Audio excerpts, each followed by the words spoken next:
고린도전서 제2장 1절에서 5절까지 우리 말씀 한 절씩 차례대로 교도를 하겠습니다. 형제들아, 내가 너희에게 나아가 하나님의 증거를 전할 때에 말과 지혜에 아름다운 것으로 아니하였나니,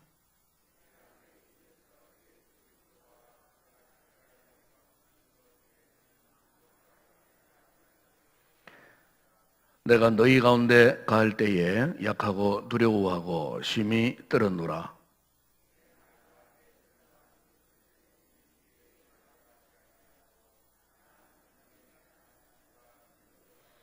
함께 읽겠습니다.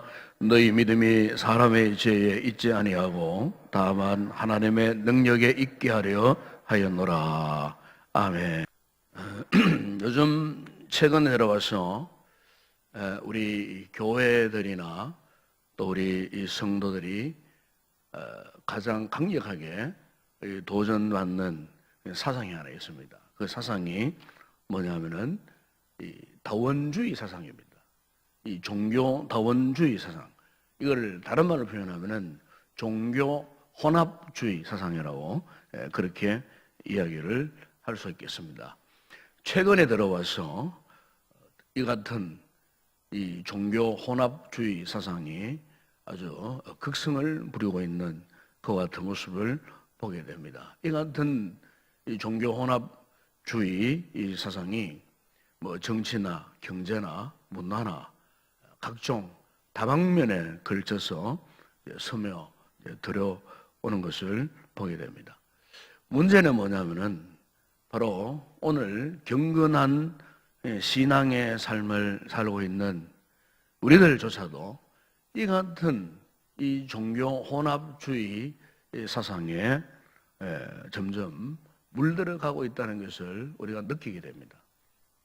한마디로 말하면은 우리가 예수님께 대한 이 순수한 신앙을 가지고 우리가 살아가야 되는데, 이 사상에 물들다 보니까 내 삶도 이제 내 힘으로 살 수 있고 내 힘으로 무엇을 이룰 수 있고, 우리가 구태여 예수 없이도 얼마든지 종교 생활할 수 있고 예수를 중심으로 하지 않아도 얼마든지 우리가 신앙생활을 할 수가 있고, 예수를 중심으로 하지 않아도 우리가 얼마든지 복을 받을 수 있고 예수 없이도 얼마든지 우리가 신앙을 지켜 나갈 수가 있다고 하는 이런 사상에 우리가 알게 모르게 점점 물들고 있다는 겁니다.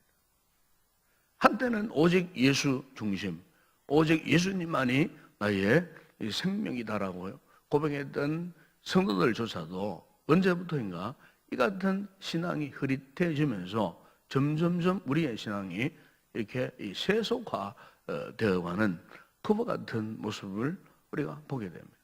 이게 바로 무서운 이 종교 다원주의 사상, 종교 혼합주의 사상이 오늘 우리의 삶에 이미 그 영향을 미치고 있다는 겁니다.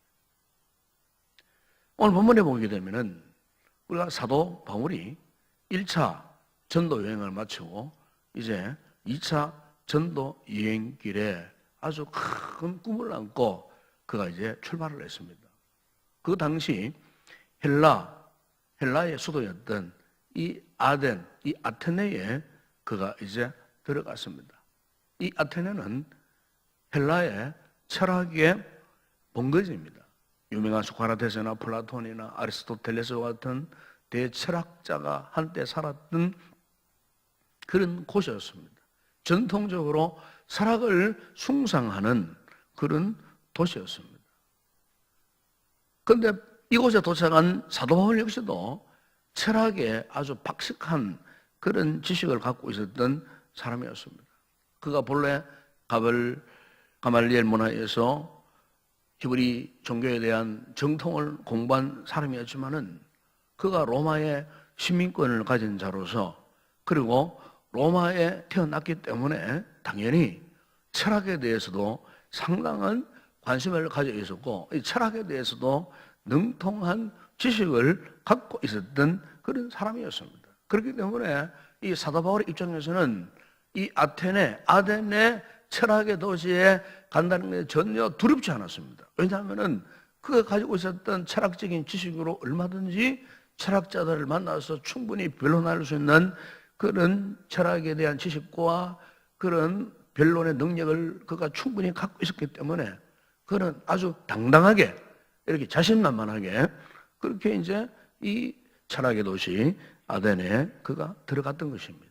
그래서 그가 이제 아레오바고라고 하는 이런 법정까지 가서 철학을 논하고 있는 그 사람들 틈바구니에 들어가서 그가 결국 이제 전도하러 들어간 겁니다. 그 전도하러 들어갔는데 그가 이 전도하는 방법이 이전에 전도하는 방법과는 조금 다르게 했다는 거죠. 왜냐하면은 이 아테네는 철학의 도시이기 때문에 철학적으로 복음을 설명하고 철학적으로 전도를 하고 싶은 어떤 그런 욕망이 일어난 겁니다. 그래서 그가 이제 자신이 갖고 있었던 그 모든 철학적인 지식이나 사변들을 총 동원을 해가지고 이제 아테네에 이 철학을 말하고 있는 유명한 이 소피스트들 뭐 이런 시민들을 향하여 가지고 이제 전도를 했는데 결론은 그가 철저하게 실패하고 말았다는 것입니다. 그동안 사도 바울이 지나온 곳곳마다 복음이 전해지지 않는 곳이 하나도 없었습니다. 교회가 세워지지 않는 곳이 하나도 없었습니다. 한 번도 지금까지 어느 지역, 어느 도시에 가더라도 그가 복음을 전했을 때는 반드시 그곳에 전도가 되어졌고 그리고 교회가 세워지는 그러한 역사가 일어났지만은 유독이 이 철학의 도시였던 이 아덴에서는 그가 그 누구를 만난 적도 없고 그리고 교회를 세워본 적도 없는 철저하게 이 아테네에서는 실패할 수밖에 없었다는 거죠. 철학으로 복음을 전할 것이다라고 했던 어떤 그런 희망찬 야망을 가지고 곳에 들어가서 복음을 전했지만은 그가 아주 보기 좋게 철저하게 실패해버렸습니다. 한마디로 지금 바울은 영적인 깊은 시루에 빠져 있었습니다. 부끄럽게 짝이 없는 그런 상황 속에. 그래서 이제는 전도할 용기조차도 나지 않을 정도로 오늘 본문에 보게 되면은 그가 두려워하고 심히 떨었다고 그렇게 고백하는 것을 이 본문에서 보게 됩니다. 바로 이런 상황에 놓여져 있었을 때에 우리가 사도행전 18장 그 9절이야 10절 쭉 그 말씀에 보게 되면은 주님께서 그에게 나타나셨습니다. 밤중 환상 가운데 바울에게 말씀하시기를 두려워하지 말라. 침묵하지 말고 말하라. 내가 너와 함께 있음에 어떤 사람도 너를 대적하여 해롭게 할 자가 없을 것이니 이는 이 성중에 내 백성이 많음이라.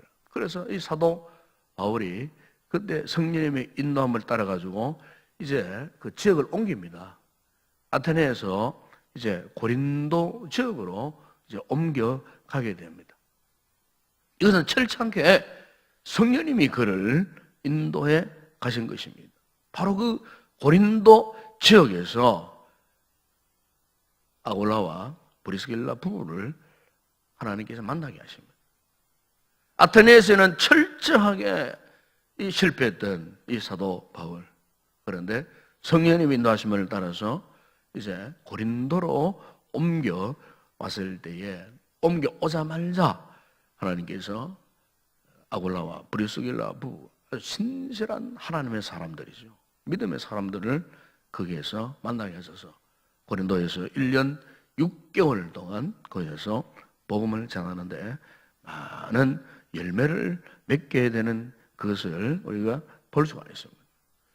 오늘 우리는 이 바울 사도의 실패의 모습 속에서 우리가 하나 영적으로 도전받을 것이 뭐냐면은 바울 사도가 왜 이 아테네에서 영적인 이 고민에 빠질 수밖에 없었는가? 그 이유가 뭔가? 이 같은 사실은 오늘 우리 역시도 마찬가지입니다. 우리가 이 삶을 살아갈 때에 때때로 영적인 혼란을 우리가 경험하고 혼돈 속에서 때로는 우리의 신앙이 뿌리째 흔들릴 때가 있어요. 왜 흔들리느냐? 우리 신앙이 왜 흔들릴 수밖에 없느냐? 우리 신앙이 흔들릴 때 우리에게도 새로운 어떤 믿음의 결단이 있어야 되는데 어떤 결단이 있어야 되느냐? 바로 그 사실을 오늘 본문 여러분 2절에 보게 되면 사도 바울이 이렇게 고백합니다. 내가 너희 중에서 예수 그리스도와 그가 십자가에 못 박히신 것 외에는 아무것도 알지 아니하기로 작정하였습니다. 아테네에서의 이 실패의 결과를 통해 갖고 이 바울 사도가 지금 새로이 결심하고 결단하는 고백이 바로 이 내용입니다. 무슨 말입니까? 내가 이제부터는 오직 십자가만 믿고 십자가만 의지하고 십자가만 높이고 십자가만 내가 전파할 것이다. 다시 말하면은 나는 이제부터 오직 예수님을 향한 신앙으로만 살겠다. 오직 내가 이제부터는 예수님만을 바라보며 살겠다. 예수님께만 집중하는 그런 신앙으로 내가 살겠다는 겁니다. 여러분 오늘 우리에게도 마찬가지입니다. 오늘 우리에게 이 중요한 이 신앙의 결단, 이 결단이 무엇이겠습니까? 오직 예수님만 바라보고 예수님만 의지하여 오직 내가 예수님 중심으로만 해서 내가 살겠다. 우리 2017년도 한 해 동안 우리가 어떻게 이 혼란스러운 혼돈된 이 시대를 우리가 극복하고 우리 앞에 놓여있는 수많은 장애물들을 극복하고 앞으로 우리가 한 해 동안 살아갈 터인데 예측할 수 없는 그 인생의 온갖 함정들, 수렁도 있을 것이고 건너할 강도 있을 것이고 높은 산도 있을 것이고 때로는 사막 같은 광야도 우리가 통과해야 할 것이고 영육간에 이런저런 여러 가지 많은 인생의 문제들이 우리 앞에 산적해 있는데 우리가 어떻게 이 복잡단단한 이 세상을 한 해를 우리가 어떻게 이겨낼 것인가? 여러분 무슨 힘으로 우리가 이 한 해를 승리하며 나아갈 수 있겠습니까? 저 세상 사람들을 사랑하는 그런 방법으로 세상 원리를 따라갖고 세상 방법을 세속적인 어떤 그런 방법, 세상 사람들이 돈을 의지하고 우리도 돈을 의지하고 세상 사람들이 권력을 의지하니까 우리도 권력을 열망하고 세상적인 어떤 방법으로 우리가 살아가야 이 세상을 이길 수 있겠는가? 아니라는 거죠. 바울 사도가 그리스 아테네에 가서 철저하게 실패했던 이 교훈을 통하여서 우리가 알 수 있는 것은 여러분 우리 성도들은 오직 예수님을 바라보지 않고서는 예수님을 중심으로 하는 이 신앙이 아니고서는 우리는 결국 이 세상에서 승리할 수 없는 겁니다. 이 한 해를 우리가 어떻게 승리하며 살 수 있겠습니까? 예수님께 우리가 집중하는 이 신앙 이것을 같이 않고서는 우리가 이 세상 가운데 절대로 승리할 수 없는 겁니다. 우리 주변에 우리의 신앙을 혼란스럽게 하는 그런 무서운 악한 사상들이 범람하는 이런 시대에 사탄이 광명한 천사로 가장하여 우리를 유혹하는 이런 세상 가운데 여러분 우리의 이 신앙을 어떻게 지켜갈 수 있겠습니까? 바로 그것은 오직 예수님께 집중하는 신앙이 있지 않고서는 우리가 이 신앙을 지속할 수가 없다는 겁니다. 이 새벽에 이곳에 나온 우리 성도들이 다시 한번 이 아침에 우리가 믿음의 결단을 해야 할 것은 바로 바울 사도가 고백했던 오직 예수님만 바라보고 예수님만 의지하며 예수님만 전하며 살겠다고 하는 이와 같은 오직 예수님께 집중하는 이런 신앙의 결단이 오늘 저와 여러분에게 있어야 할 줄로 믿습니다. 그래야 우리가 주님 앞에 인정받는 삶을 살아갈 수가 있는 겁니다. 영국의 유명한 리빙스턴이라고 하는 분이 있습니다. 그 리빙스턴이 이제 살고 있는 그 당시에 리빙스턴과 함께 영국 사람들에게 아주 존경받는 또 한 사람의 인물이 있었습니다. 바로 그 사람은 로드라고 하는 사람이었습니다. 그런데 이 리빙스턴과 로드라고 하는 사람은 아주 대조적인 그런 인물이었습니다. 왜냐하면 이 로드라고 하는 사람은 그 당시에 이 영국이 아프리카를 점령하고 아프리카의 그 흑인들을 이제 잡아와가지고 다른 나라에 이제 노예로 수출하는 그런 시대였어요. 그러니까 이 로드라는 사람은 이 일을 최선봉해서 국가의 이 경제 성장을 위해서 그래서 이 노예 장사꾼으로서 아주 유명한 그런 사람이었습니다. 노예를 수출하여 국가의 경제적인 도움도 주고 또 아프리카에 황금을 또 캐와가지고 또 영국으로 들여와가지고 영국을 경제적으로 부유하게 만드는 일에 기여했던 그런 사람이었습니다. 그래서 그 당시 영국 정부와 영국 이 시민들은 이 로드라는 사람을 아주 영웅적인 사람으로 그렇게 대접을 했습니다. 그러나 반대로 리빙스턴은 노예 수출을 반대하는 그런 사람이었습니다. 오히려 그는 아프리카 곳곳에 밀림 지역에 들어가가지고 아프리카인들에게 복음을 전하고 예수님을 소개하고 그곳에 병원도 지어주고 영국 정부가 흑인들을 붙잡아 수출할 때 그것을 극렬히 반대를 하고 그래서 항상 영국 정부는 이 리빙스턴이 눈에 가시 같은 그런 존재로 여겼던 사람이었습니다. 그런데 이 로드라는 사람과 리빙스턴이 이제 죽게 되었어요. 그런데 훗날에 역사가 이 두 사람을 평가하는 데는 완전히 달랐습니다.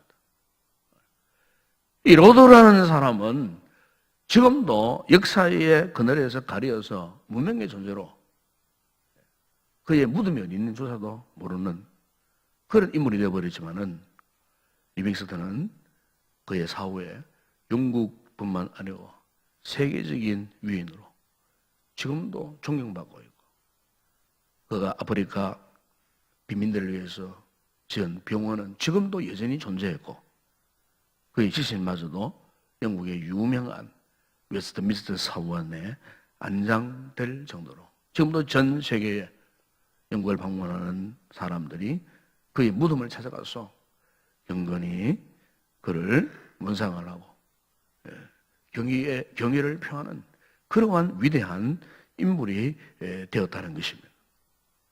여러분 오늘 우리가 하나님이 기억하는 사람, 하나님이 기억하는 교회, 어떤 교회요, 어떤 사람이겠습니까?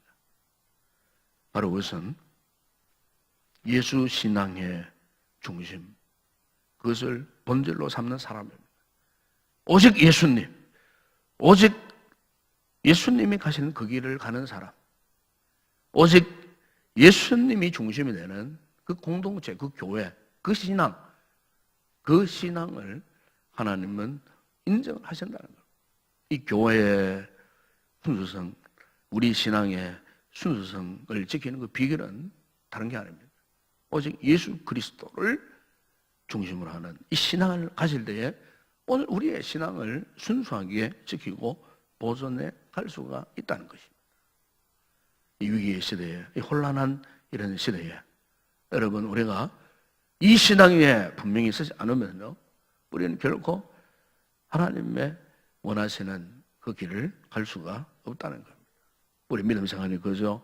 단순히 마음의 안정을 취하고 평안을 취하고 기쁨을 누리는 그것만이 아니라는 것입니다.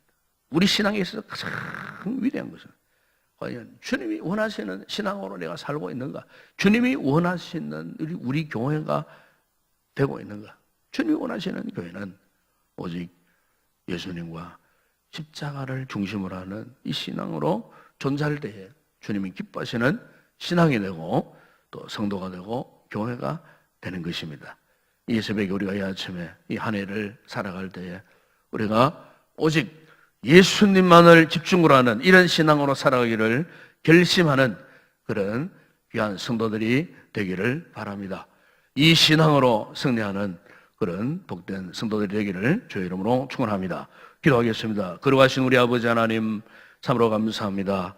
새해 들어 이렇게 셋째 주일 새벽 예배에 우리를 부르시고 오늘은 특별히 우리가 이 한 해를 살아갈 때에 무엇을 의지하며 무엇을 중심으로 우리가 살아가야 할지 우리의 신앙의 중심을 어디에 두고 살아가야 할지 이 말씀을 통해 깨닫게 하시니 감사를 드립니다. 아버지, 오직 우리의 신앙과 우리의 삶의 중심은 오직 예수님과 십자가 그 복음만이 우리의 신앙의 중심이 되어야 할 줄로 믿습니다.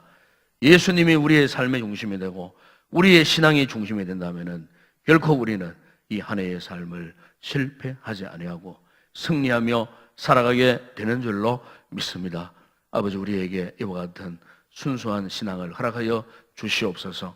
한 해 동안 우리가 이 같은 순수 신앙을 가지고 우리가 신앙의 본질에서 어긋나지 아니하고 오직 예수님만을 집중하는 이 신앙으로 승리하며 나아가 정말 하나님 앞에 인정받는 기쁨을 올려드리는 복된 성도들의 삶이 되어질 수 있도록 축복하여 주시고 우리 교회를 축복하사 이 한 해 동안 오직 예수의 이 복음을 증거하는 아름다운 공동체로 세워지는 귀한 한 해가 되게 하여 주시옵소서.